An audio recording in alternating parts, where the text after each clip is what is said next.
Xin and my group mate Syafika and Muhammad Syamil will be doing a spring lab experiment. Firstly, we prepared two different thickness of steel wires, 18 AWG and 20 AWG steel wires. We measure 18 AWG wires in 30 cm and 40 cm by using ruler and then cut them by using a nail clip.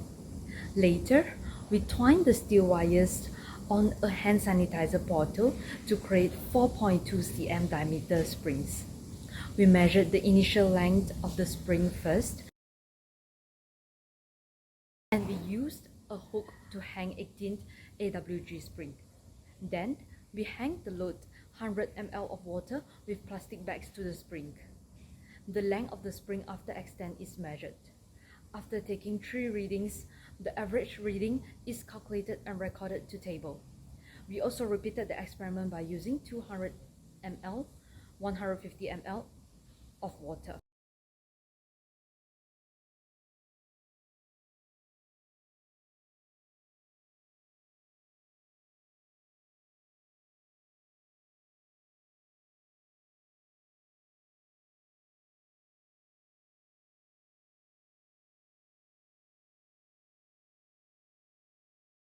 Labeled the spring that has initial length of 2.3 cm as spring 1, and we labeled the spring that have initial length of 3.6 cm as spring 2.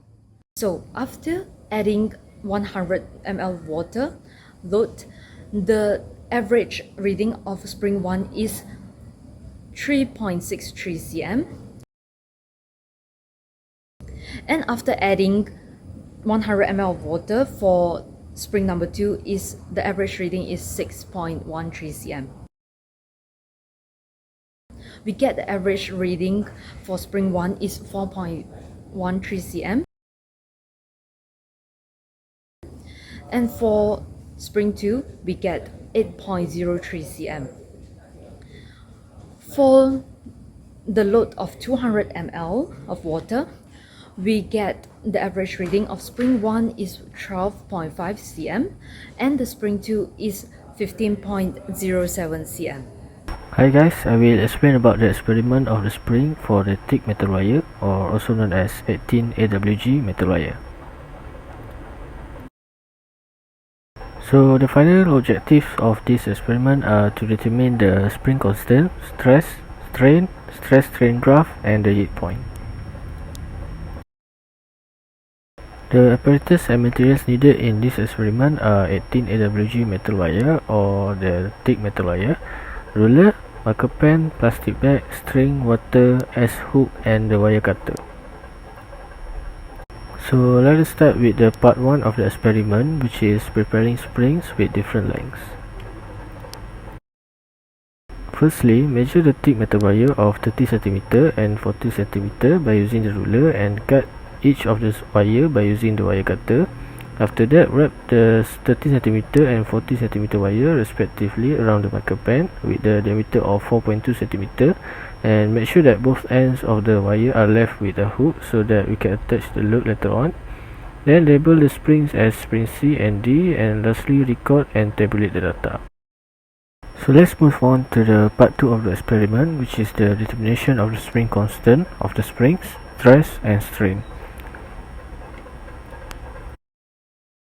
The first step is to hang the S-hook at the doorknob, and then hang the spring at the S-hook and measure the initial length of the spring by using the ruler.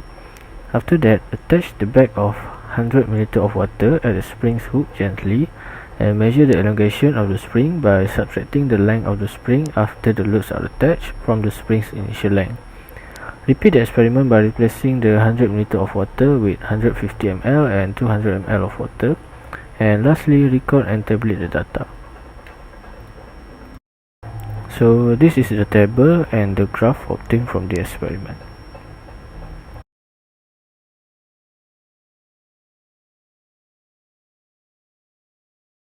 From the experiment, we can conclude that the spring with the thick wire elongate lesser as compared to the spring with the thin wire, even though the diameter for each wire and the force applied to each wire is the same. Other than that, the spring constant for the spring with the thick wire is greater than the spring constant for the thin wire. This shows that the thick wire is much more stronger and stiffer as compared to the thin wire. Last but not least, we also know that the thick wire is harder to deform while thin wire can deform easily.